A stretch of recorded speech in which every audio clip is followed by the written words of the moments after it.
Sir एक सवाल पूछा गया है, जिंदगी की कुछ समझ नहीं आ रही, कैसे गुम हो जाए अपने अंदर, इसकी वजाहत करें। अपने अंदर वैसे ऐसे जिंदा माहौल में बड़ा ही मुर्दा सवाल किया आपने इतना चला के इतनी बुलंदी पे पहुंचा के पूछा गया सर। जिंदगी की कोई समझ नहीं आ रही, नहीं आएगी। अगर आपने इसे समझना है तो जीना है, जी सकते हैं।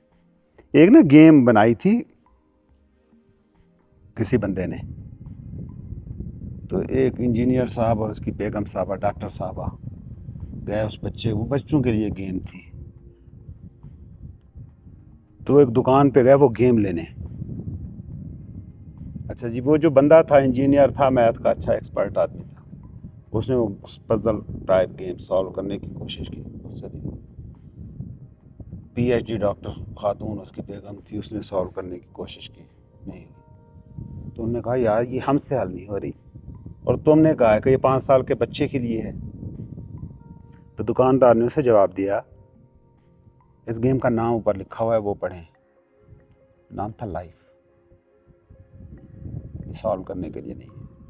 आप जिंदगी का पजल सॉल्व कर लेना चाहते हो, सॉल्व किससे करते हो आप चीज़ों को, प्रॉब्लम्स को सॉल्व कहाँ से करते हो? माइंड से, दिमाग से नहीं होगा। हमारे जीना चाहते हैं तो जीने के लिए ज़िंदगी हर वक्त दस्तयाब है। इवन उस वक्त भी दस्तयाब है जब आप मरने की तैयारी कर रहे हैं, वो भी उतना ही जिंदा है जो खुदकुशी के लिए पहाड़ के किनारे पे खड़ा है, पानी में छलांग लगाने वाला है। ज़िंदगी की सहूलत, अगर ज़िंदगी कोई ऐसी चीज़ है तो वो हर वक्त दस्तयाब है। दूसरा हिस्सा था कि अपने आप में डूब कैसे जाएं। अभी कहने को इस्ताराती वर्ड है, कैसे डूबेंगे? डूबने के लिए भी मतलब हमारे जहन में डूबने का सवाल कैसे आता है? पानी में डूबना, पानी जो बाहर की एक चीज़ है ना, मटीरियल है, अपने आप को दूसरा बना के उसमें डूबना चाहते हैं। ये वो है, इसको मैं पूरा जान लूँ, ये आप कह रहे हैं ना डूबना। पहले ही आपने फासला क्रिएट कर दिया है, आप कहीं और खड़े हो गए हैं। आपने झील कहीं और कर दी अपनी। हाँ, मतलब दो में बांट लिया ना। डूब जाएं कैसे? दो होंगे, डूबने वाला और डुबाने वाला मटेरियल, दो की तकसीम आपने कर दी। सीधी सीधी समझ, इसको इतना कम्प्लेक्स बनाने की ज़रूरत नहीं है, सीधी सीधी समझ।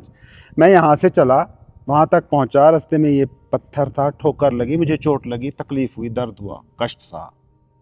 मैं जब दोबारा यहाँ से चलूँ, ये पत्थर मुझे टच ना करे। इतना अवेयरनेस इस तजर्बे की मुझ में रह जानी चाहिए। हजूर कहते थे कि मोमिन एक सुराख से 2 बार नहीं डसा जाता। उसका मतलब ये नहीं कि एक सुराख में जाके बंदा 2 बार हाथ मारता है।